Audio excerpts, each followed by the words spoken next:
ఇక్కడ దేవునికి యేసుక్రీస్తుకు డిఫరెన్స్ ఉంది, యేసుక్రీస్తుకు మనకు డిఫరెన్స్ ఉంది. కాకపోతే తత్వం అందరిలో సమానంగా ఉండాలి. అది దేవుని తత్వం, దైవత్వం అందరిలో ఈక్వల్గా ఉండాలి. అది దేవుడు కోరుకుంటున్నటువంటి విషయం. ఇప్పుడు అందరిలో దైవత్వం అంటే దేవుని యొక్క తత్వం ఉండాలి, దేవుని స్వరూపం మనలో ఉండాలి, దేవుని ప్రేమ మనలో ఉండాలి, దేవుని స్వభావం మనలో ఉండాలి. అనంత మాత్రం మనం అందరం అదే అనమాట.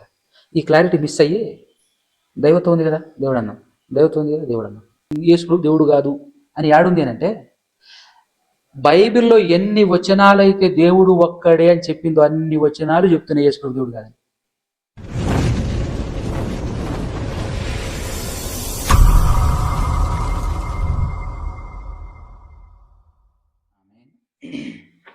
సర్వశక్తిమంతుడు సర్వోన్నతుడు అయినటువంటి మనందరికీ తండ్రి అయిన దేవునికి క్రీస్తు ద్వారా ఆత్మ సహాయంతో స్తోత్రాలు, కృతజ్ఞతలు తెలియజేస్తున్నాను. అలాగే మరి ఈరోజు సందేహం ఏదైతే డౌట్ ఉంది అని చెప్పేసి రాత్రి మీరు మాట్లాడారు, ఆ సందేహాలు మరి నివృత్తి చేసుకోవటానికి మీరు వచ్చారు. చాలామంది రావట్లేరు. ఒక మంచి మనసుతో సరే నివృత్తి చేసుకుందాం, డౌట్ క్లారిఫై చేసుకుందాం అనేటటువంటి ఆలోచనతో రావటం మంచి సహృదయం కలిగినటువంటి మనసు. కాబట్టి మీకు క్రీస్తు పేరిట శుభములు తెలియజేస్తున్నాను. వందనాలు. వందనాలు. నాకు బైబిల్ చదివినప్పుడు చిన్న డౌట్ వచ్చిందనే. మీ పేరు చెప్పండి. నా పేరు ప్రేమ్ కుమార్ అన్నయ్య, మాది మల్యాల. ఓకే. చిన్నతి మండలం, రాజధాని సిరిసిల్ల డిస్ట్రిక్ట్. ఓకే. నేను బైబిల్ చదివినప్పుడు చిన్న డౌట్ వచ్చింది. చెప్పు. ఈ యోహాను సువార్త 10వ అధ్యాయం 35వ వచనంలో, యోహాను సువార్త 10వ అధ్యాయము 35వ వచనంలో 35వ వచనంలో లేఖనం నిరర్ధకం కానేరదు కదా, దేవుని వాక్యం ఎవరికి వచ్చినో వారే దైవములని చెప్పిన ఎడల నేను దేవుని కుమారునని చెప్పినందుకు, ఇక్కడ కింది వచనంలో, తండ్రి ప్రతిష్ఠ చేసి ఈ లోకంలోకి పంపిన వానితో నీవు దేవదూషణ చేయుచున్నావని చెప్పుదురా, నేను తండ్రి క్రియలు చేయని ఎడల నన్ను నమ్మకుడి. ఇక్కడ కింద వచనంలో మనకు దేవుడు అంటే యేసు ప్రభు పరలోకం నుంచి వెళ్ళి వచ్చినట్టుగా ఆయన దైవం అని చెప్పుకుంటుంది కదా. మన అలాగే వాక్యం ఎవరికి వచ్చానో వారు కూడా దైవములని మన కీర్తనల గ్రంథం 22వ అధ్యాయం 6వ వచనంలో తెలుస్తుంది కదా. అంటే యేసు ప్రభు దైవం అనుకోవచ్చా, మనం కూడా దైవములుగా అనుకోవచ్చా? వాక్య భావం తెలుపగలరా? ఓకే, ఖచ్చితంగా దీని విషయం ఏంటో మనం మాట్లాడుకున్నాం. దానికంటే ముందు ఇప్పుడు మీరు యేసుక్రీస్తును ఎవరు అని పరిపూర్ణంగా నమ్ముతున్నారు? దేవుని కుమారుడని నమ్ముతున్నాను. ఓకే. దేవుడు ఎవరు అని అంటే తండ్రి దేవుడు అని నమ్ముతున్నారు, యేసు దేవుని కుమారుడు అని నమ్ముతున్నారు. సో ఈ డౌట్ ఎందుకు వచ్చింది? ఇక్కడ దైవములని చెప్పిన అంటే ఇప్పుడు యూదులు అతని దేవుని కుమారుడిగా అంగీకరిస్తలేరు, మరియు ఆయన దైవములు అని రాయబడింది కదా ధర్మశాస్త్రంలో. నేను దైవమును, దేవుని కుమారుని, వాక్యం ఎవరికి వస్తారో వారు కూడా దైవములు అని రాయబడింది కదా. అంటే యేసు ప్రభు దైవము అవుతాడా? ఆయన నమ్మినందుకు మనం కూడా ఆ స్వరూపాలకు మారిపోతామా, దైవాలుగా మారిపోతామా? వాక్యం చదువుతున్న మనం కూడా మనం దైవాలుగా మారే అవకాశం ఉందా? డౌట్ వచ్చింది. ఓకే, చాలా సంతోషం. మీరు ఇప్పుడు మీ బ్యాక్గ్రౌండ్ వచ్చేసి? నేను సిఎస్సి బ్యాక్గ్రౌండ్ అన్న. 2019లో దుబాయ్లో బ్రదర్ సునీల్ కుమార్ అన్నయ్య వాక్యం వినడం వల్ల హృదయం ప్రేరేపింపబడాయి. నిత్య జీవితం గురించి ఒక పాఠం విని, మనం చనిపోతే తప్పిపోయిన కుమారుడు తిరిగి వచ్చిండు, అలాగే మనం తప్పిపోయిన కుమారుని వాళ్ళే ఉన్నామని నేను తిరిగి బాప్తిసం తీసుకోవడం జరిగింది. ఓకే. అప్పటి నుంచి బైబిల్ చదవడం స్టార్ట్ చేసిన. చిన్న చిన్న డౌట్లు మైండ్లో ఉన్నాయి, క్లారిఫికేషన్ కాకుండా అలాగే ఉండిపోయింది. ఓకే. అయితే ఇక్కడ దైవములు అని అన్నాడు. దైవములు అంటే అర్థం ఏంటి? దేవుళ్ళు అని అర్థం చేసుకుంటున్నారు. ఓకే. ఇక్కడ నేను ఎప్పుడు క్రైస్తవ సమాజంతో ఎప్పుడు నేను మాట్లాడుతూనే ఉంటాను. ఇప్పుడు మన మనసులో అనిపించిన ఫీలింగ్కి, మన మనసు చెప్పినటువంటి మీనింగ్కి మనం పెద్దపీట వేశామనుకో, మనం బైబిల్ని నమ్మలేము. దైవములు అనే మాటకు మీనింగు దేవుళ్ళు అని మన మనసు చెప్తుంది, బైబిల్ చెప్పదు. బైబిల్ ఎటువంటి ఆన్సర్ ఇచ్చింది దైవములు అనే మాటకు? ఇప్పుడు ఇక్కడ దైవములు అనే ప్లేస్లో ఒకసారి దేవుళ్ళు అని పెట్టుకొని చదువుదాం, ఎట్లుంటుందో చూద్దాం. ఓకేనా? వారే దేవుళ్ళని చెప్పిన మీరు కూడా మీరు దేవుళ్ళు అని నేను అంటినని మీ ధర్మశాస్త్రంలో రాయబడి ఉండలేదా అనే? అలా అనుకుంటే మీరు కూడా దేవుళ్ళే అనే విధంగా యేసు ప్రభు మాట్లాడుతున్నట్టుగా మాట్లాడుతున్నారు కదా. మరి ఒకే దేవుడు ఒక్కడే అనే మాటకు మీనింగ్ ఉంటుందా? ఉన్నది. అంటే మనమందరం దేవుళ్ళమైతే వచ్చింది వారే దేవుడు. ఆ వాక్యం ఎవరికి వచ్చినో వారే దేవుళ్ళు అని అంటే ఇప్పుడు దేవుళ్ళు ఎంతమంది ఉంటారు? వాక్యం ఎవరికి వస్తే అంతే అంతే. వాక్యం ఎంతమందికి వస్తుందో రాను రాను రాను రాను ఈ లెక్కల ప్రకారంగా చూస్తే అన్యులలో దేవుళ్ళుగా పిలువబడుతున్నటువంటి వాళ్ళని చూసా వాళ్ళని కూడా ఇట్లనే. ఇప్పుడు దేవుని దగ్గర నుంచి వచ్చి దేవుని వాక్యం ఎవరికి వచ్చును అంటే అర్థం ఏంటి అని అంటే, దేవుని వాక్యం ఎవరికి రావటం అంటే అర్థం ఏంటి అని అంటే, దేవుని మనసు అర్థం చేసుకోవటం, దేవుని చిత్తానుసారంగా బ్రతకటం, దేవుని కొరకు ఒక నిజమైన భక్తుడిగా బ్రతుకుతున్నటువంటి వాడే కదా. దేవుని వాక్యం ఎవరికైతే వచ్చిందో అనేటటువంటి మీనింగ్ ఏమొస్తుంది అంటే నిజమైన భక్తుడు అతను కదా. ఇప్పుడు ఫర్ ఎగ్జాంపుల్గా మనం వాళ్ళ గురించి చెప్తున్నామని కాదు, కానీ రాముడు దేవుడు అని వాళ్ళు కొలుస్తారు అన్యులు. ఆ రాముని భక్తుడు ఎవరు? ఆంజనేయుడు. మంచి భక్తుడు కాబట్టి ఇతన్ని కూడా ఏం చేస్తారు వాళ్ళు? దేవుని పూజిస్తారు. మరి ఆ విధానానికి ఈ విధానానికి తేడా ఏమన్నా? లేదు, ఈక్వల్గా. అదనమాట. అంటే మనం అర్థం కావడం కోసం చెప్తున్నాను.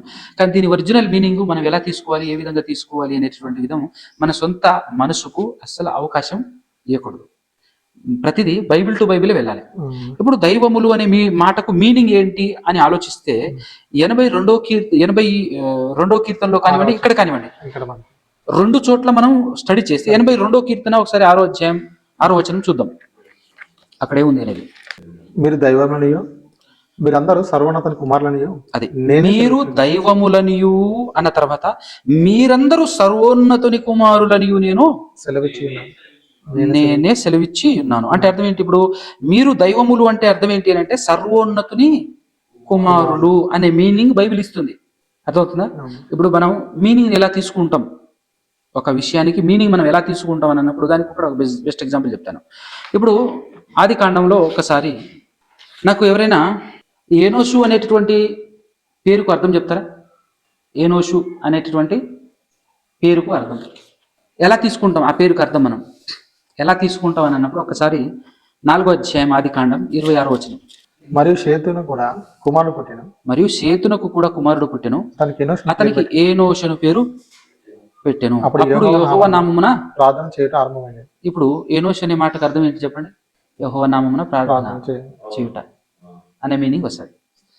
ఇలా మనం అనేక చూస్తూ బైబిల్లో అనేకమైనటువంటి పేర్లకు మీనింగ్ ఎట్లా వస్తుంది అని అంటే ఇలానే ఆ సందర్భంలో ఏం జరిగిందో సందర్భాన్ని బట్టి పేరు పెట్టడం, దాన్ని బట్టి పేరు వస్తుంది అనమాట, మీనింగ్ వస్తుంది అనమాట. ఇంకొకటి కూడా చూస్తే సమూయేలు గ్రంథం, మొదటి సమూయేలు గ్రంథం, దానికంటే ముందు ఒకటి చూద్దాం. ఆది కాండంలోనే మరొక మాట చూపిస్తాను. ఆది కాండం 16వ అధ్యాయం 10 నుంచి. మరి యెహోవా దూత వినండి. సందర్భం ఏంటి అంటే తమ్ముడు హాగరు శారమ్మ దగ్గర నుంచి పారిపోతుంది. పారిపోయినప్పుడు దేవుడు దూత ద్వారా ప్రత్యక్షమై చెప్పినటువంటి మాట ఏంటంటే 10వ వచనంలో, మరియు యెహోవా దూత నీ సంతానమును నిశ్చయముగా విస్తరింప చేసేదను, అది లెక్కింప వీలులేనంతగా విస్తారమవునని దానితో చెప్పాను. మరి యెహోవా దూత ఇదిగో యెహోవా నీ మొరను వినెను, యెహోవా నీ మొరను వినెను, నీవు గర్భవతి అయి ఉన్నావు, నీవు కుమారుని కని అతనికి ఇష్మాయేలు అను పేరు పెట్టుదువు అన్నప్పుడు ఇష్మాయేలు అనేటటువంటి మాటకు మీనింగ్ ఏం వచ్చింది? కింద చూస్తే దేవుడు వినును, యెహోవా నీ మొర వినెను అని దూత అన్నాడు కదా, అదే మీనింగ్ పేరుకు వచ్చింది, అవునా కదా. అలాగే సమూయేలు గ్రంథం అన్నాను కదా, మొదటి సమూయేలు గ్రంథం 4వ అధ్యాయము 21, 22, 21. దేవుని మందసము పట్టబడినదను సంగతిని తన మామయు పెనిమిటియు చనిపోయిరని సంగతి తెలుసుకొని ప్రభావము ఇశ్రాయేలీయులలో నుండి పోయెను, ప్రభావము ఇశ్రాయేలీయుల నుండి పోయెను అని చెప్పి తన బిడ్డకు ఈకాబోదు అను పేరు పెట్టెను. ఇప్పుడు ప్రభావము పోయెను అనే మీనింగ్ వస్తుంది ఈకాబోదు అనేది, అవునా. అలాగే ఎందుకు నేను తీసుకుంటున్నాను మీనింగ్ అని చెప్పటానికి, దైవములు అనే మాటకు మీనింగ్ ఎలా మనం తీసుకున్నాము అని చెప్పడానికి బైబిల్ టు బైబిల్ ప్రతిదీ మనం బైబిల్ లెక్కల ప్రకారంగానే వెళ్ళాలి. కాబట్టి ఇప్పుడు 6వ వచనం 82వ కీర్తన, మీరు దైవములనియు మీరందరూ సర్వోన్నతుని కుమారులనియు నేనే సెలవిచ్చి ఉన్నాను అంటే మీరు దైవములు అంటే సర్వోన్నతుని కుమారులు అనే మీనింగ్ బైబిల్ ఇస్తుంది. ఇదే మీనింగ్ తోనే యేసు ప్రభు కూడా మాట్లాడాడు తప్ప వేరే మీనింగ్ తో కాదు అని మనకు యోహాను సువార్త 10వ అధ్యాయం చూస్తే మనకు అర్థమవుతుంది. చూడు 33 నుంచి చూస్తే, అందుకు యూదులు నీవు మనుషుడివై ఉండి దేవుడు అని చెప్పుకొనుచున్నావు. యాక్చువల్గా ఆయన ఎప్పుడు దేవుడు అని చెప్పుకోలే, ఆయన ఏం చెప్పుకున్నాడు? నేను దేవుని కుమారుడు అనే చెప్పుకున్నాడు. అయితే వాళ్ళు దాన్ని అపార్థం చేసుకొని రాళ్లతో కొట్టడానికి చూస్తే, నేను ఏ మంచి క్రియ చేసినందుకు రాళ్లతో కొట్టుదురు అని చెప్పేసి అన్నప్పుడు, నిన్ను రాళ్లతో ఎందుకు కొడుతున్నావంటే మంచి క్రియ చేసినందుకు కాదు కానీ అని చెప్పిరి. అందుకు యేసు 34 దేవుడు అని చెప్పుకున్నందుకు మేము కొడుతున్నామని వాళ్ళు చెప్తే అందుకు యేసు ఏమంటున్నాడంటే, అందుకు యేసు, మీరు దైవములని నేనంటినని మీ ధర్మశాస్త్రంలో రాయబడి ఉండలేదా అన్నాడు. అంటే మీరు దైవములని నేనంటిని అని రాయబడి ఉంది, నేనంటిని అని రాయబడి ఉంది, ధర్మశాస్త్రంలో రాయబడి ఉండలేదా అని చెప్పి లేఖనం నిరర్ధకం కానేరదు కదా, దేవుని వాక్యం ఎవరికి వచ్చునో వారే దైవములు అని చెప్పిన ఎడల నేను దేవుని కుమారుడనని చెప్పినందుకు అని అన్నాడు చూడు. నేను దేవుని కుమారుడన్నా సర్వోన్నతుని కుమారుడన్నా ఒకటే కదా. అంటే ఇప్పుడు దైవములు అనేటటువంటి మీనింగ్ కి యేసు ప్రభు కూడా ఏమి ఇచ్చాడు, దేవుని కుమారుడు అనే ఇచ్చాడు, అంతే తప్ప దేవుళ్ళు అనేది కాదు. ఇది బైబిల్ టు బైబిల్, మనకు బైబిల్ ఇచ్చిన సమాధానం. మన మనసు ఇచ్చే సమాధానం ఏంటంటే దైవములు అంటే దేవుడేగా, దేవుళ్ళు అనే మీనింగేగా అని మన మనసు చెప్తుంది. మన మనసు మనం నమ్ముకోకూడదు అని చెప్పేసి బైబిల్ ఎన్నోసార్లు చెప్పింది. మనసును నమ్ముకున్నవాడు బుద్ధిహీనుడు అని సామెతల గ్రంథంలో చెప్తా ఉంటాడు. కాబట్టి మనసును నమ్ముకోకుండా మన వాక్యం ఏం చెప్పింది అంటే దైవంలో అంటే దేవుని కుమారులు యేసు ప్రభు కూడా చెప్తున్నాడు. కాబట్టి ఇప్పుడు దైవంలో అంటే ఏంటి, ఇప్పుడు ఇక్కడ దేవుని కుమారులు లేదా సర్వోన్నతుని కుమారులను పెట్టుకుంటే ఎక్కడ ఏది డిస్టర్బ్ అవ్వకుండా పర్ఫెక్ట్గా ఉంటుంది, అవునా కదా. ఇది మన సొంత మాటగా కాకుండా వచనం టు వచనం, దైవములు అంటే దేవుని కుమారుడు అని నేను అన్నందుకు మీరు నన్ను దేవుడు చేయించున్నారని చెప్పడం ఏమాత్రం కరెక్ట్ ఉందా అని చెప్పి ఆయన కూడా మాట్లాడుతున్నాడు. అది లెక్క. తండ్రి ప్రతిష్ఠ చేసి ఈ లోకంలోకి పంపిన వానితో, తండ్రి ప్రతిష్ఠ చేసి ఈ లోకములోనికి పంపిన వానితో నీవు దేవదూషణ చేయుచున్నావని చెప్పుదురా, చెప్పొచ్చునాలా. తండ్రి నన్ను ప్రతిష్ఠ చేసి పంపించాడు. దేనికి ప్రతిష్ఠ చేశాడు, ఎందుకు ప్రతిష్ఠ చేశాడు అని అంటే నిత్య జీవం అతని ద్వారా మనకి ఇవ్వాలని. అది ఎక్కడుంది అని అంటే ఇదే యోహాను సువార్తలో లోకంలోనికి పంపిన వానితో అంటే పరలోకం నుంచి వచ్చిందన్న అనే కదా, పరలోకంలో నుండి లోకంలోనికి వచ్చాడు. ఇంకా ఇప్పుడు అంటే క్రీస్తు దైవత్వంలో చిన్న డౌట్ అన్న. చెప్పు. ఇప్పుడు టెబర్నాకిల్ ఉంది కదా, ప్రత్యక్ష గుడారం. ఇప్పుడు పౌలు ప్రత్యక్ష గుడారం గురించి 9వ అధ్యాయంలో రాస్తాడు, అభివృద్ధి పత్రిక 9వ అధ్యాయం రాస్తాడు. అంటే ఇప్పుడు యేసు ప్రభువుకు సాదృశ్యంగా ఉంది అని మనకు అర్థమవుతుంది. ఆయన దేవుని స్వరూపంగా, ఆయన దేవుని శక్తిగా ఉన్నది అక్కడ కనిపిస్తుంది కదా, ఆయన దేవుడు అనుకోవచ్చా? ఎవరిని? యేసు ప్రభువును. అంటే టెబర్నాకిల్ ఉంది కదా, ఇప్పుడు గుడిని దేవుడు అనుకుంటాం, అనుకూలంగా ఆయన స్వరూపం, ఆయన శక్తి అందులో దాగున్నాయి కదా. మనం కూడా దేవుని శక్తి దేవుని స్వరూపమే కదా, అనే కదా, అవునా కదా. ఇంకా చెప్పాలంటే బైబిల్ ఇంకా మనకి ఏం చెప్పిందో తెలుసా, క్రీస్తు స్వరూపం నీలో ఏర్పడాలి అని చెప్పింది. అంటే నువ్వు కూడా దేవుడు అవుతావా? ఏర్పడాలి ఖచ్చితంగా, ఏర్పడకపోతే పరలోకం పోలేము. అంటే క్రీస్తు స్వరూపం నీలో ఏర్పడింది అనుకో, నువ్వు కూడా దేవునివేనా? దేవుని కుమారుడు. అదే మరి ఇప్పుడు మనకు కావాల్సిన క్లారిటీ. దాంతో పాటుగా క్రీస్తు యేసుక్రీస్తు ప్రభుల వారు కలిగి ఉన్న పరిపూర్ణతకు సమానమైన పరిపూర్ణత సాధించాలి మనం అని బైబిల్ చెప్పింది. వినా చదివా ఎప్పుడైనా వచనం? ఎక్కడున్నది? చదివావు, గుర్తయితే లేదు కానీ చదివావు. ఎఫెసీ పత్రిక 4:11 ఉంటుంది. ఎఫెసీ పత్రిక 4:11 చదువు ఒకసారి. ఎఫెసీలకు రాసినటువంటి పత్రిక 4వ అధ్యాయం 11వ వచనం 12వ వచనం. మనమందరం విశ్వాస విషయంలోను దేవుని కుమారుడి గూర్చిన జ్ఞాన విషయంలోను ఏకత్వం పొంది, ఫస్ట్ ఏకత్వం పొందాలి. మనం ఏకత్వం పొంది సంపూర్ణ పురుషులము వరకు అయ్యే వరకు, అనగా క్రీస్తునకు కలిగిన సంపూర్ణతకు సమానమైన సంపూర్ణత గలవారము అయ్యే వరకు.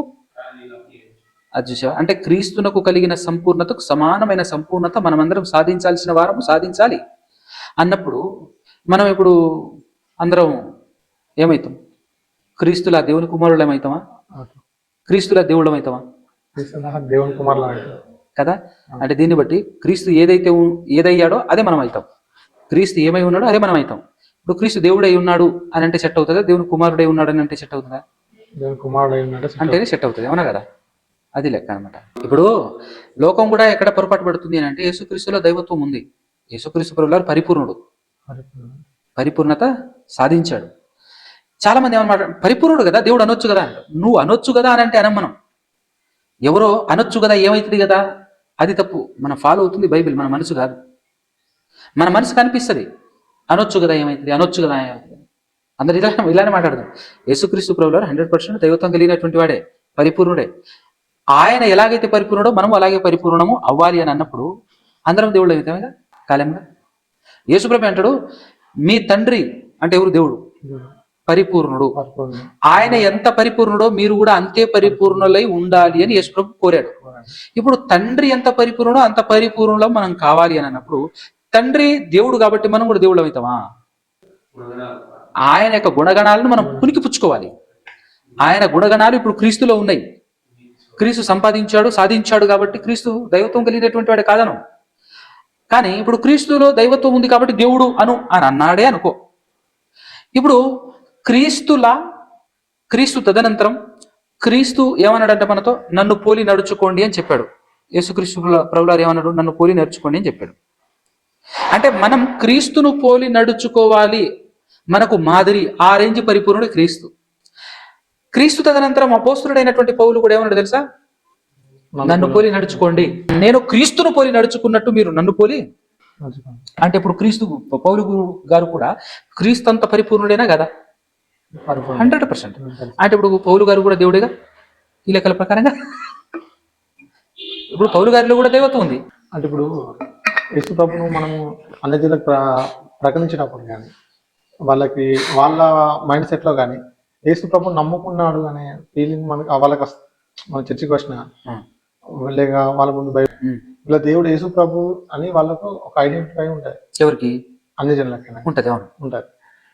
వారికి సువార్త ప్రకటించినప్పుడు మనం ఏమని ప్రకటించాలి? మొదటిగా వాళ్ళకి ఏమని ప్రకటించాలి? ఒరిజినల్ గా ప్రకటించాల్సిన విధానం ఏంటి అంటే, అన్యుల దగ్గరికి వెళ్ళేసి, అమ్మా మీ దేవుడు వేరు, మా దేవుడు వేరు కాదు, మనందరి దేవుడు ఒకడే. ఒరిజినల్ గా దేవుడు అనేవాడు మనిషిగా రాడు, మనిషిగా పుట్టడు. దేవుడు మనిషి కాదు, మనిషి దేవుడు కాదు. మనుషులను పుట్టించేవాడు దేవుడు, మనుషులను చంపేవాడు, చావునిచ్చేవాడు దేవుడు. ఈ లోకాన్ని సృష్టించిన వాడు దేవుడు. లోకంలో మనిషిగా దేవుడు పుట్టటమా? ఎందుకనంటే ఆయన ఆకాశ మహాకాశంలో సైతం పట్టజాలని వాడు. ఈ మాట నువ్వు వెళ్ళి చెప్పాలి. ఆ దేవుడు ఎవరో తెలుసుకోవాలి. ఆ దేవుణ్ణి మనం తెలుసుకోవాలని ట్రై చేస్తే ఎన్ని గ్రంథాలు చదివినా కూడా ఆ దేవుడు ఎవరో మనకు అర్థం కాడు. కానీ ఆ దేవుని గురించి చాలా ప్రస్ఫుటంగా స్పష్టంగా మనతో చెప్పిన వ్యక్తి యేసు ప్రభు. యేసుక్రీస్తు ప్రభులు వారు మాత్రమే చెప్పాడు ఒరిజినల్ దేవుడు ఎవరో. ఈ యేసు ప్రభు ఎవరు అనే డౌట్ తర్వాత వస్తుంది. ఈ యేసు ప్రభు దేవుడు పంపించిన దేవుని ప్రియ కుమారుడు. ఈ యేసుక్రీస్తు ప్రభులు వారు చెప్పిన మాటల్లోనే నిజమైన దేవుడు మనకు అర్థమవుతాడు. ఈ యేసుక్రీస్తు ప్రభులు వారి మాటలు విని బతికితేనే మనకు పరలోకం, మనం దేవుని దగ్గరికి చేరుకోగలం. అంటే దేవుని దగ్గరికి వెళ్ళాలంటే యేసు ప్రభువే మార్గం అని ఈ మాట చెప్పకపోతున్నాను చెప్పేస్తున్నట్టు మనం. అదేంటా ఇది చెప్పాలి అంటే నీకు తెలియాలి ఏమని? దేవుడు భూలోకానికి రాలేదు, దేవుడు తన కుమారుని పంపించాడు తప్ప దేవుడు రాలేదు అనే విషయం నీకు తెలియాలి. దాంతోపాటు ఇంకొకటి ఏం తెలియాలి? దేవుడు మానవుడు కాడు, నరులకు పుట్టడు దేవుడు అనేవాడు అనే విషయం నీకు తెలియాలి. ఎలా తెలియాలి అంటే మళ్ళీ మనకు ఆ విషయాలు ఎదురునే ఉండాలి, మనం సొంతంగా చెప్పకూడదు. ఇప్పుడు నేను చెప్పినటువంటి విషయాలు సొంతంగా మనం ఊహించుకొని చెప్పడానికి ఏ మాట చెప్పడానికి లేదు. ప్రతి మాట ఇందులో నుంచే మనం చూడాలి. ఇప్పుడు దేవుడు అనేవాడు మనుషులతో కలిసి మనుషుల మధ్య నివసింపడు, ఒక మనిషిలా బ్రతకడు, మనిషిగా పుట్టడు, నరులకు పుట్టడు అని చెప్పాను నేను. దేవుడు మనిషి కాడు అని చెప్పాను. దీనికి నేను ఆధారాలు బైబిల్లోనే చూపిస్తాను. రాసుకోండి ఒకసారి, కుదిరితే రాసుకోండి, లేదంటే తర్వాత ఛానల్లో ఈ వీడియో వస్తుంది కాబట్టి నువ్వు అప్పుడైనా రాసుకోవచ్చు. నిర్గమకాండం 25వ అధ్యాయంలో మనకు వారితో సంచరించి నివాసం చేస్తున్నాను, అది పాత నిబంధన గ్రంథంలో వారితో సంచరిస్తాను తిరుగుతాను అని అంటే దాని అర్థం ఏంటి? దాన్ని లిటరల్ గా తీసుకోకూడదు. ఒకసారి నువ్వు ఏం చెప్పావు చూడు, ఒకసారి డౌట్ క్లారిఫై చేద్దాం. 25వ అధ్యాయం నిర్గమకాండం 25వ అధ్యాయం 25వ అధ్యాయం 8వ వచనం. నేను వారిలో నివసించున్నట్లు వారు నాకు పరిశుద్ధ స్థలమును నిర్మింప. ఫస్ట్ మ్యాటర్ అర్థమైందా మనకు? ఇక్కడ ఏం మ్యాటర్ అర్థం కావాలి మనకు? ఇక్కడ ఇశ్రాయేలుతో చెప్తున్నాడు నాకు ఒక పరిశుద్ధ స్థలం నిర్మించాలి. ఏంది ఇప్పుడు దేని గురించి మాట్లాడుతున్నాడు? పరిశుద్ధ స్థలం అంటే టాబర్నాకిల్, పరిశుద్ధ గుడారం, ప్రత్యక్షపు గుడారం. ఆ ప్రత్యక్షపు గుడారం నా కొరకు మీరు నిర్మించాలి. నిర్మించినప్పుడు నేనేం చేస్తా? నేను వారిలో నివసించున్నట్లు వారు నాకు పరిశుద్ధ స్థలమును నిర్మింపవలెను అని అన్నాడు. అంటే ఆ పరిశుద్ధ స్థలం నిర్మిస్తే అందులో దేవుడు ఉంటాడనా? లిటరల్ గా తీసుకుంటే అదే చెప్తున్నాడు, కానీ అది కాదు. అక్కడ నా సన్నిధి ఉంటది అని అంటాడు. దాన్ని పెద్దదిగా చేసినప్పుడు సొలొమోను గారు వచ్చేసి దాన్ని పెద్దదిగా చేస్తాడు. ప్రత్యక్షపు గుడారాన్ని కాస్త మందిరం పెద్దదిగా బంగారంతో కడతాడు. బంగారంతో కట్టిన తర్వాత ఆయనే ప్రార్థన చేస్తుంటాడు. ఏమని?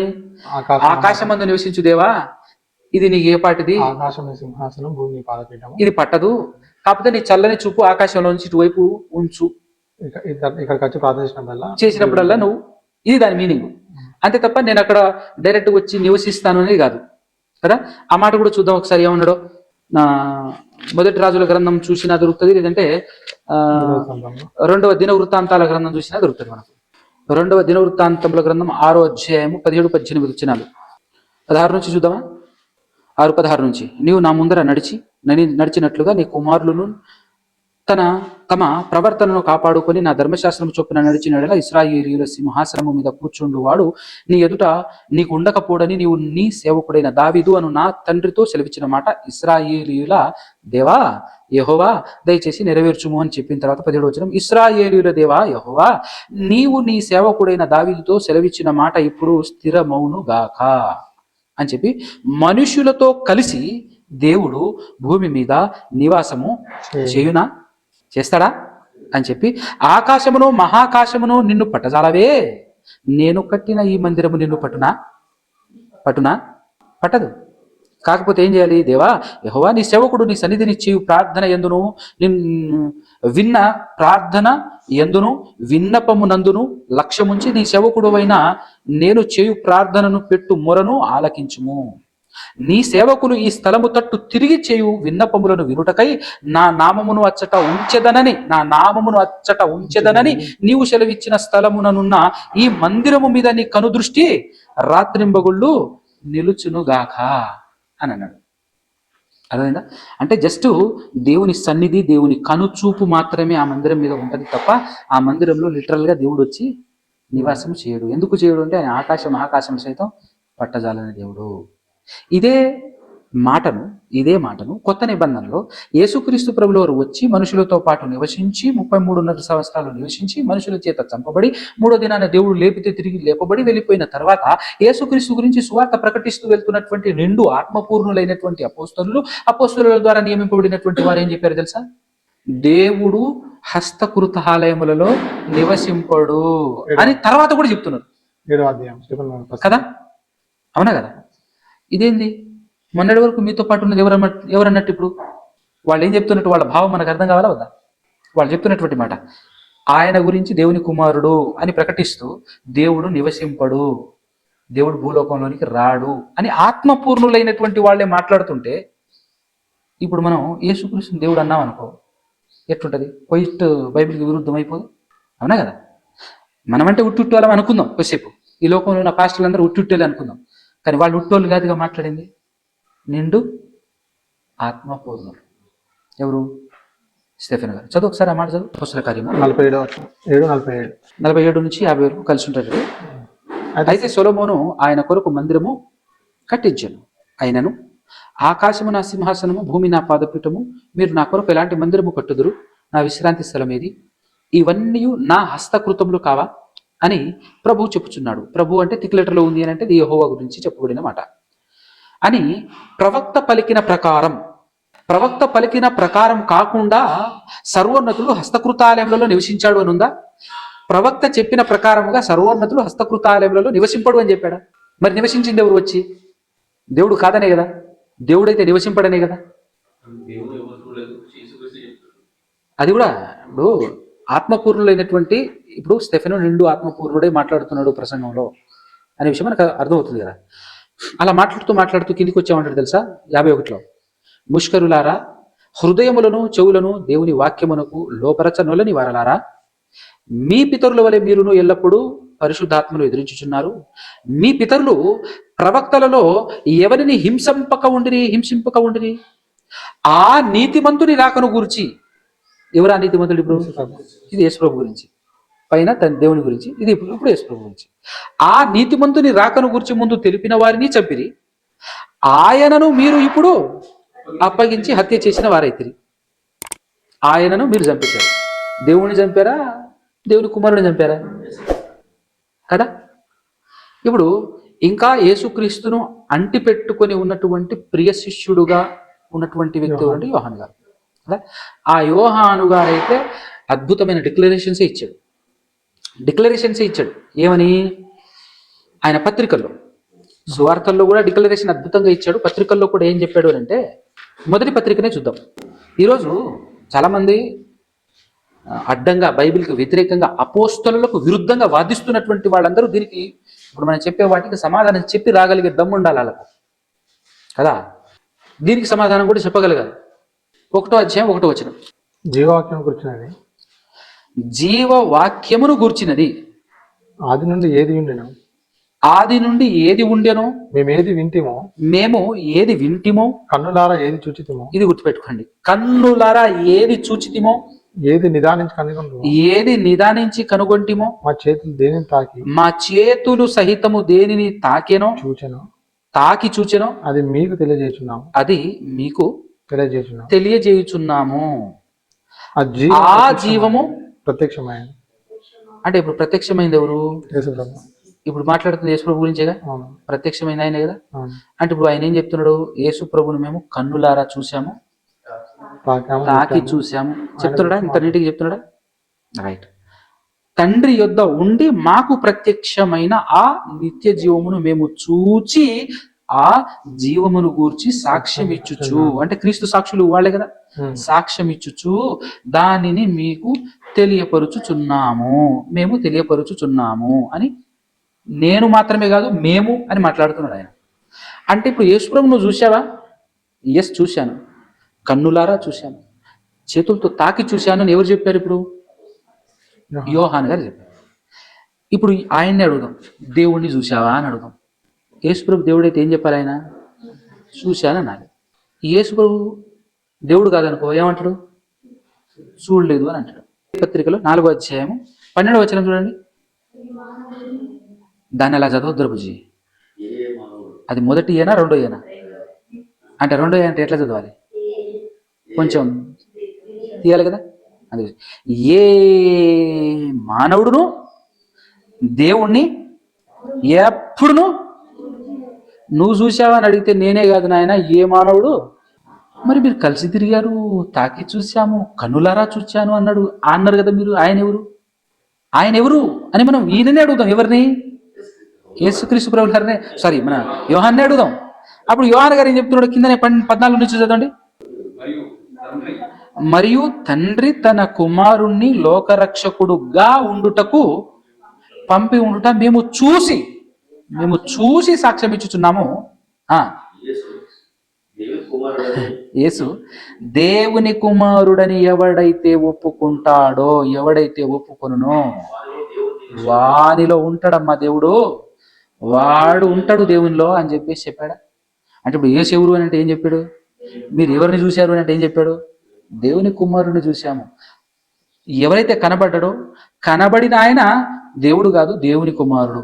దేవుని కుమారుడు అని ఆయన్ని ఎవరైతే ఒప్పుకుంటారో వాడిలోనే దేవుడు ఉంటాడు, వాడే దేవునిలో ఉంటాడు అని ఇంత అద్భుతంగా యేసుప్రభు మన యోహాను గారు చెప్పారు. చూసి సాక్ష్యం ఇస్తున్నామన్నాడు. చూసి సాక్ష్యం ఇస్తున్న వారి సాక్ష్యాలను ఈరోజు అంగీకరించట్లేరు పాస్టర్లు, క్రైస్తవులు. ఇప్పుడు ఇదంతా గాలికి వదిలేసి డైరెక్ట్ లాంగ్ జంప్ ఎక్కడికి చేస్తారు తెలుసా? ఈ యోహాను గారే రాశారు 1:1 సువార్త 1:1. ఆది యందు వాక్యం ఉండెను, వాక్యము దేవుని యొద్ద ఉండెను, వాక్యము దేవుడై. యోహాను పత్రికలో కూడా 1:1 అదే ఉంది కదా, దేవుని యొద్ద ఉండిన వాక్యము, జీవవాక్యము, దేవుని యొద్ద ఉండి మనకు ప్రత్యక్షమైన ఆ జీవవాక్యము. ఆయన ఎవరు అని అంటే, ఇక్కడేమో పత్రికలోనేమో దేవుని కుమారుడే ఆయన, ఖచ్చితంగా దేవుని కుమారుడు ఒప్పుకోవాలి, మేమైతే దేవుని చూడలేదు అని అన్నాడు. యోహాను 1:1 ఏమన్నాడు? దేవుడే ఉండేను అని అన్నాడు. అలా చెప్తాడా ఆత్మపూర్ణుడు? 2 రకాలుగా చెప్తాడా? ఆలోచించాలి కదా. దేవుడైతే నిజంగా యేసుప్రభు దేవుడైతే దేవుడై ఉన్నాడు అనాలి, కానీ దేవుడై ఉండేను. దేవుడు అనేవాడు కాలానికి అతీతుడమ్మా. యేసుప్రభు గురించి, దేవుని గురించి మాట్లాడేటప్పుడు ఎప్పుడు నేను ఉన్నవాడను అంటాడు. ఉండెను అనేవాడు కాదు, ఉంటాడు అనే మాట అనకూడదు. ఎందుకంటే దేవునికి భూత, భవిష్యత్తు, వర్తమాన కాలాలు అంటే ఈ ఉండదు. ఎక్కడికి వెళ్ళా ఆయన ఉంటాడు, ఉండేవాడు, ఉన్నాడు, ఉన్నవాడు అనే చెప్పాలి. ఆయనకు ప్రజెంట్ టెన్స్ మాత్రమే. మనం భూలోకంలో ఉన్నామా, ఇక్కడ దేవుడు ఉన్నాడు అని అనాలి. పాస్ట్లోకి వెళ్ళామా ఉన్నాడు అని అనాలి, ఫ్యూచర్లోకి వెళ్ళామా ఉన్నాడు అని అనాలి. ఎందుకంటే దేవుడు కాలానికి అతీతుడు. కానీ అక్కడ ఏమి రాయబడింది? ఉండెను. అంటే ఒకప్పుడు ఉండెను ఇప్పుడు లేడు అనే విధంగా ఉంది. దానికి ఒక మాట 9 హెబ్రీ పత్రిక 9:1 చదవండి. మొదటి నిబంధనకైతే సేవా నియమములను ఈ లోక సంబంధమైన పరిశుద్ధ స్థలమును ఉండెను ఉండెను ఉండెను అన్నాడు. చూడు, ఉండెను అన్నాడు అంటే అర్థం ఏంటి? మొదటి నిబంధనకైతే ఉండెను, మరి ఇప్పుడు లేదు గనకనే ఉండెను అన్నాడు. అవునా? ఒకప్పుడు ఉండెను, సేవా నియమములను ప్రత్యక్షపు గుడారం ఉండెను, ఇప్పుడు ఉందా? ఈ విధానంలో దేవుడై ఉండెను అనటం ఏంటి? దేవుడనే వాడైతే ఉండెను అనకూడదు కదా? అలా అంటే అలా ఇప్పుడు అక్కడ ప్రత్యక్ష గుడారం పోయి వెళ్ళి మొక్కి బలిచ్చేవారు. ఇప్పుడు మనం కూడా వేసుకున్న మొక్కాలి కదా మరి. ఒక్కసారి ప్రత్యక్షపు గుడారాన్ని మొక్కినట్ట దేవుణ్ణి మొక్కినట్ట వాళ్ళు ప్రత్యక్ష క్లారిటీ రావాలి. ప్రత్యక్షపు గుడారాన్ని మొక్కితే అది విగ్రహారాధన అవుతుంది. ప్రత్యక్షపు గుడారాన్ని మొక్కలే ప్లేస్, అక్కడికి అందరూ అక్కడికి రావాలి అని సూచించాడు దేవుడు తప్ప అక్కడికి వచ్చి గుడిని మొక్కలే, ప్రత్యక్షపు గుడారాన్ని మొక్కలే, బలిపీఠాన్ని మొక్కలే. అక్కడ ప్రార్థన చేశారు అంటే అర్థం ఏంటి? అక్కడి నుంచే ప్రార్థన చేస్తే నేను అంగీకరిస్తా అని చెప్పాడు కాబట్టి రూల్ ప్రకారం అక్కడికి వెళ్ళి ప్రార్థన చేశారు. ఇప్పుడు కూడా దేవుడు ఎలా అంగీకరిస్తున్నాడు అంటే నువ్వు క్రీస్తు నామంలోనే ప్రార్థన చేయాలి అంటున్నాడు. అది దానికి సాదృశ్యం, దానికి కనెక్టివిటీ. సో ఇప్పుడు ఇక్కడ ఈ ఒరిజినల్గా అమ్మా యోహాను సువార్త 1:1 యేసుక్రీస్తు అంటే వాక్యము దేవుడై ఉండేను అని యోహాను గారు రాయలే. అక్కడ గ్రీకులో, ఇది ఒరిజినల్ గ్రీకులో కదా, గ్రీకులో అక్కడ థియోస్ అనే పదం ఉంది. థియోస్ అనే మాటకు ఏమని మీనింగ్ వస్తుంది అని అంటే దైవత్వం కలిగినది అని చెప్పొచ్చు. దేవుడు అనే మీనింగ్ కూడా పెట్టొచ్చు. దేవునికి కూడా థియోస్ అనే పదం మిగతా చాలా చోట్ల రాయబడింది, అదే పదం వాడబడింది గ్రీకులో. దేవునికి చెప్పేటప్పుడు కూడా అదే పదం వాడబడింది. కానీ ఇక్కడ యోహాను 1:1 వాడబడినటువంటి లేదా ప్రయోగించబడినటువంటి పదానికి ఉన్నటువంటి మీనింగ్ ఏంటి అంటే వితౌట్ ఆర్టికల్. ఇంగ్లీష్ మీద ఎంతో కొంత అవగాహన ఉందా? ఒక లాంగ్వేజ్ మీద అవగాహన ఉంటే ఇంకొక లాంగ్వేజ్ కూడా ఆల్మోస్ట్ ఆల్ గ్రామర్ అలానే ఉంటుంది. ఇప్పుడు ఇంగ్లీష్లో ఏ గాడ్ అనే పదానికి ది గాడ్ అనే పదానికి డెఫినేషన్ తెలుసా? డిఫరెన్స్ తెలుసా మీకు? గాడ్ అనే పదానికి ముందు ఏ పెట్టాము, గాడ్ అనే పదానికి ముందు ది ది అని పెట్టాము. ఈ రెండింటికి డిఫరెన్స్ చెప్పగలరా? తెలుసా మీకు? అతను మాత్రమే దేవుడు. ఏకి దికి ఈ రెండు ఆర్టికల్సే. ఏ అనే ఆర్టికల్ ఏంటి, ది అనే ఆర్టికల్ ఏంటి, వాటి గురించి తెలుసా మీకు? తెలీదా? ఎవరైనా ఏ పండితుడినైనా ఇంగ్లీష్ పండితుడిని అడిగితే ఏ అనే ఆర్టికల్ని ఏమంటారంటే ఇండెఫినెట్ ఆర్టికల్ అంటారు. ది అనే ఆర్టికల్ ఉందనుకో అది డెఫినెట్ ఆర్టికల్ అని అర్థం. డెఫినెట్ మీనింగ్ ఏంటి? ఇండెఫినెట్ మీనింగ్ ఏంటి? కావచ్చు కాకపోవచ్చు కదా. ఇంగ్లీష్లో ఏ అనే ఆర్టికల్ ఎప్పుడు వాడతారు, ఎప్పుడు వాడాడు అని అంటే గ్రీకులో నుంచి ట్రాన్స్లేట్ చేసేటప్పుడు ఎటువంటి ఆర్టికల్ లేకుండా థియోస్ అనే పదము కానీ థియోన్ అనే పదము కానీ రెండు దైవత్వాన్ని చూపించేటటువంటి పదాలే. కానీ ఖచ్చితంగా దేవుడు అని ఒరిజినల్ దేవుని గురించి మాట్లాడేటప్పుడు 100% హెల్పింగ్ అంటే ఆర్టికల్ అనేది ఉంటుంది. గ్రీకులో ఆర్టికల్ ఏంటంటే ఓ కానీ టోన్ అని కానీ ఉంటుంది. టోన్ కానీ ఓ కానీ అనే ఒక ఆర్టికల్ ఉందనుకోండి, అప్పుడు ఏం జరుగుతుంది అని అంటే ఆర్టికల్ పెట్టాడు అని అంటే డెఫినెట్ గాడ్ అని, ఖచ్చితంగా దేవుడు అనే మీనింగ్ వస్తుంది కాబట్టి పెట్టామని. అది లేదనుకో దాన్ని ఇంగ్లీష్లో ట్రాన్స్లేట్ చేసేటప్పుడు ఏం చేస్తారంటే ఏ గాడ్ అని పెడతారు. అంటే దాని అర్థం ఏంటి అంటే ఖచ్చితమైన మీనింగ్ మాకు దొరకలేదు కాబట్టి మేము గాడ్ అనే పెట్టాము కానీ ఏ గాడ్ అని పెట్టేశాము అని ఆ థియోస్ అనేటటువంటి పదానికి వాళ్ళు ఇచ్చినటువంటి డెఫినేషన్, వాళ్ళు ఇచ్చినటువంటి మీనింగ్ అనమాట. సో ఇప్పుడు ఏం చూపిస్తుంది అది అని అంటే గ్రీకు స్కాలర్స్ని అడిగితే, గ్రీకు భాషకు స్కాలర్స్ ఉంటారు కదా, వాళ్ళు దానికి ఇచ్చినటువంటి మీనింగ్ ఏంటంటే ఇది దైవత్వం కలిగినది అనే మీనింగ్ని చూపిస్తుంది తప్ప ఎగ్జాక్ట్గా దేవుడు అని అయితే ఇది మీనింగ్ ఇవ్వట్లేదు, ఎగ్జాక్ట్గా దేవుడు అనే మీనింగ్ అయితే ఇవ్వట్లేదు అని చెప్పేసి వాళ్ళే గ్రీక్ స్కాలర్సే ఒప్పుకున్నారు. ఇప్పుడు దాని ప్రకారంగా మనం మాట్లాడితే అక్కడ ఈవెన్ దో గ్రామటికల్ మిస్టేక్ కూడా లేకుండా ఉండాలి అని అంటే మనం ఏమని మాట్లాడాలి అక్కడ అని అంటే ఆది యందు వాక్యం ఉండెను, వాక్యము దేవుని యొద్ద ఉండెను, వాక్యము దైవ స్వభావము కలిగి ఉండెను, దైవత్వము కలిగి ఉండెను, దైవత్వము కలిగి ఉండెను, దైవ స్వభావం కలిగి ఉండెను అని అన్నాడు. దైవత్వం కలిగి ఉన్నటువంటి ఆయన దైవత్వాన్ని విడిచిపెట్టి భూలోకానికి వచ్చాడు. ఎవరు? యేసుక్రీస్తు గారు విడిచిపెట్టి వచ్చి దైవత్వాన్ని సాధించాడు, సంపాదించాడు పరలోకం నుంచి వచ్చినప్పుడు. ఆదాము కూడా దేవుని స్వరూపం కలిగిన వాడు, కానీ కోల్పోయాడు. దేవుడు స్టార్టింగ్లో దేవుని స్వరూపం కలిగిన దేవుని తన స్వరూపమందు తన పోలిక చొప్పునే ఆదాముని నిర్మించాడు, కానీ పోగొట్టుకున్నాడు. యేసుక్రీస్తు ప్రభువు గారు పోగొట్టుకోలే. అందుకోసమే మొదటి మనిషి పోగొట్టుకున్న దాన్ని రెండో మనిషి సాధించి చూపించాడు, మనకు మాదిరి నిలిచాడు. అందుకోసమే మొదటి ఆదాము ఆయన అయితే కడపటి ఆదాము. కడపటి ఆదాము అంటే అర్థం ఏంటో తెలుసా? చివరి ఆదాము. ఎందుకంటే లోకంలో చాలామంది అజ్ఞానులు ఎక్కువైపోయారు. ఎట్ట మలుస్తున్నాడో అర్థం కావట్లే బైబిల్ని. మొదటి ఆదాము ఆయన, రెండో ఆదాము యేసు ప్రభు, ఏడో ఆదాము నేను అని చెప్పేసి కూడా ఈ మధ్య ఎవరు మాట్లాడితే ఆయన రికార్డ్ చేసుకొని ఫోన్ చేసి నాతో మాట్లాడాడు. హలో బ్రదర్, నేను ఏడో ఆదాముని అన్నాడు. నా యూట్యూబ్ ఛానల్లో ఉంది ఆయన ఆడియో. ఎవరనుకుంటున్నారు? క్రీస్తుని నేనే అన్నాడు ఆయన. నా మరణం జరగబోతుంది, నేను మరణించిన రోజు ప్రపంచం నాశనం అవుతుంది అన్నాడు ఆయన. అంటే పిచ్చి అట్లా ముదిరిపోయి అట్లా వెళ్ళిపోతున్నారు అనమాట. సో అందుకోసమే కడపటి ఆదాం అనే మీనింగ్ ఏంటంటే చివరి ఆదాం. అది ఇంకా మళ్ళా 3, 4 ఒంటరిగా కడపటి ఆదాము. అర్థమైందా? సో ఈ లెక్కల ప్రకారంగా అక్కడ యోహాను గారు రెండో దేవుడుగా యేసు ప్రభువుని చూపిలే. అలా చూపించి ఉంటుంటే కరాఖండిగా యేసును దేవుని కుమారుడిని నమ్మాలని ఇదంతా రాశాను అని ఎందుకు అంటాడు?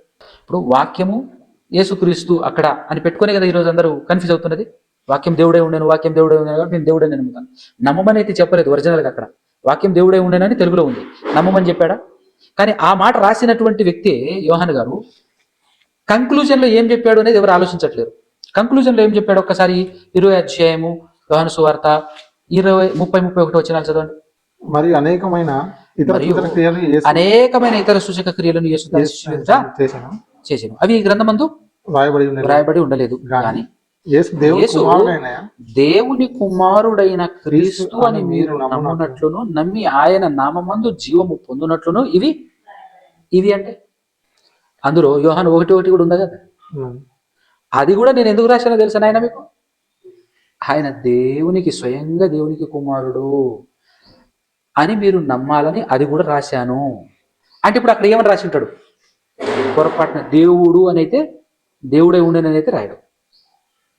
అది కూడా నేను ఎందుకు రాశానంటే యేసు దేవుని కుమారుడు అని మీరు నమ్మాలని అది కూడా నేను రాసింది అని ఇక్కడ నీట్గా ఆయన చెప్తున్నప్పుడు ఇప్పుడు మనకు అక్కడ పర్ఫెక్ట్ విషయం యోహాను గారి ఇంటెన్షన్ అర్థం కావద్దు, బలంగా చెప్తున్నాడు. అంత మాత్రం యోహాను గారు ఏం చెప్పాడు తెలుసా? యేసును దేవుని కుమారుడు అని మాత్రమే నమ్మాలి అని కూడా చెప్పాడు. విశ్వాసం ఒకటే, ఒక రకంగానే నమ్మాలి. చెప్పబడిన అన్ని రకాలుగా నమ్ముతానని ఈరోజు బోల్తా కొట్టించే పాస్టర్లు, మనల్ని నిత్య జీవంలో నుంచి దూరం పరచడానికి సాతాను పరిచారకులైనటువంటి పాస్టర్లు ఏం చేస్తున్నారంటే, బైబిల్లో దావీదు కుమారుడు అని ఉందబ్బా, నేను దావీదు కుమారుడు అని నమ్ముతా. అబ్రహాం కుమారుడు అని కూడా ఉందబ్బా, నేను అది కూడా నమ్ముతా. మనిషి కుమారుడు అని ఉంది, అది కూడా నమ్ముతా అని ఉంది కదా, నమ్మాలి కదా. ఇప్పుడు ఉంది కదా, నమ్మాలి కదా అని అన్నప్పుడు పరిపూర్ణ అవగాహన లేనటువంటి మనం అందరం బోల్తా పడదామా లేదా, మోసపోతామా లేదా? ఈజీగా.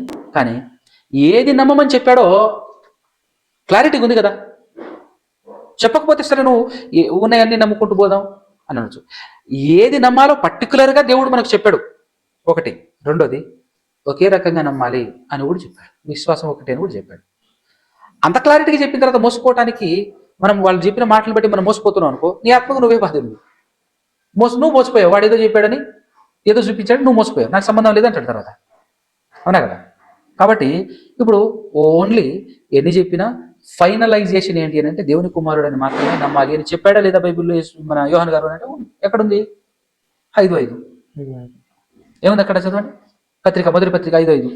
యేసు దేవుని కుమారుడు అని నమ్మువాడు తప్ప లోకమును జయించేవాడు మరి ఎవడు అని అన్నాడు. ఇక్కడ దేవుని కుమారుడు అని మాత్రమే నమ్మాలి అని లేదు కదన్నా అనే డౌట్ ఏమైనా వచ్చిందా మీకు? వచ్చింది ఎవరికన్నా? నేనేమన్నాను? యేసును దేవుని కుమారుడు అని మాత్రమే నమ్మాలని ఉంది చూడు అని ఆలోచన చూపించా. మీకు అక్కడ మాత్రమే ఉందా లేదా? లేదు కదా. మీరు మోసపోకుండా ఉండాలంటే ఇట్లనే అడగాలమ్మా. ఇంకొకటి అన్న ప్రకటన గ్రంథంలో ఆది అంతం నేనే ఉంది. ఇది క్లియర్ అని. ఇప్పుడు మాత్రమే ఉందాడా? మరి మాత్రమే మీరు ఇలా చెప్పారన్నా అని మీరు అడగాలన్నా నన్ను. మనం మోసపోయేది ఇట్లనే, ఏమడుగుతాంలే అని అన్నేదో చెప్పాడు వెళ్ళిపోయాడు అని చెప్పేసి అట్లా వదిలిపెట్టకూడదు, ఖచ్చితంగా అడగాల్సిందే. అది నేనైనా ఎవడైనా సరే. మాత్రమే లేదు అక్కడ అని అంటే తప్ప అనే మీనింగు తప్ప అన్న మాత్రమే అన్న రెండు ఉంటాయి. ఎందుకనంటే యేసు ప్రభు నా ద్వారా తప్ప అన్నాడా దేవుని దగ్గరికి? నా ద్వారా తప్ప అంటే అర్థం ఏంటి? నా ద్వారా మాత్రమే, వేరే ఆప్షన్ ఇది అంతే. యేసు దేవుని కుమారుడని నమ్మువాడు తప్ప ఈ లోకాన్ని జయించలేడు అని అంటే దేవుని కుమారుడని మాత్రమే, అది దాని మీనింగ్. అది మాత్రమే పదం లేకపోయినా అదే మీనింగ్. మాత్రమే అనే పదం కంటే కూడా ఇంకా పటిష్టమైన పదం అని చెప్పొచ్చు. తప్ప అనే పదం అంత బలమైనటువంటి పదం అన్నప్పుడు మరి అది కూడా రాయబడింది కదా, ఇది కూడా రాయబడింది, అది కూడా రాయబడింది, ఇది కూడా రాయబడి ఉంది అని నీకు నాకు తెలియకపోవచ్చు, కానీ ఆత్మపూర్ణుడు ఆయనకు తెలియదా? నిండు ఆత్మపూర్ణుడు ఆయనకు తెలియదా? పరిశుద్ధాత్ముడు రాయించాడు అని అంటే వీటన్నింటికి వ్యతిరేకంగా మనం బోధించకూడదు. బోధిస్తే పరిశుద్ధాత్మకు విరోధముగా బోధించినట్లు అవుతుంది. పరిశుద్ధాత్ముడు యేసుక్రీస్తు ప్రభుల వారి యొక్క ఒరిజినల్ ఉనికి చెప్పేశాడు మనకు. ఆయన ఒరిజినల్ ఎవరు అని అంటే దేవుని కుమారుడు. ఇప్పుడు మనం ఉన్నాం, దేహం ఉంది, లోపల ఆత్మ ఉంది. ఈ రెండిట్లో ఏది ఒరిజినల్? శాశ్వతంగా ఉండేది అదే, ఒరిజినల్ అదే మనం కదా. సో ఈ ఒరిజినల్ అయిన ఆత్మను బట్టి యేసు ప్రభు ఎవరు అనేది బైబిల్ చెప్పిందా లేదా? యేసుక్రీస్తుకు శరీరం ఉంది, లోపల యేసుక్రీస్తు అనే ఆత్మ. ఆ ఆత్మను బట్టి యేసు ప్రభు ఎవరు? ఈ శరీరాన్ని బట్టి యేసు ప్రభు దావీదు కుమారుడు గాను, అబ్రహాము కుమారుడు గాను, మరియ కుమారుడు గాను పిలువబడుతున్నాడు. శరీరాన్ని బట్టి పిలువబడుతున్నాడు. కానీ లోపల ఉన్న ఆత్మను బట్టి ఎవరు ఆయన? లోపల ఉన్న ఆత్మను బట్టి ఆయన దేవుడా, దేవుని కుమారుడా? అది మనకు ఫైనల్. అందుకోసమే దేవుని కుమారుడు అని మాత్రమే నమ్మమని ఎందుకు చెప్పాడు అంటే అసలు ఆయన అసలు ఒరిజినల్ ఉనికి బైబిల్ చెప్పింది మనకు. అది ఎక్కడుంది? ఇది ఎక్కడుంది తెలుసా? ఎక్కడుంది? రోమాపత్రిక 1లో. మనకు అపొస్తలుల కార్యం కూడా 15వ అధ్యాయంలో మరి శరీరం అమర్త్యాన్ని ధరించుకుంటా ఉంది కదా.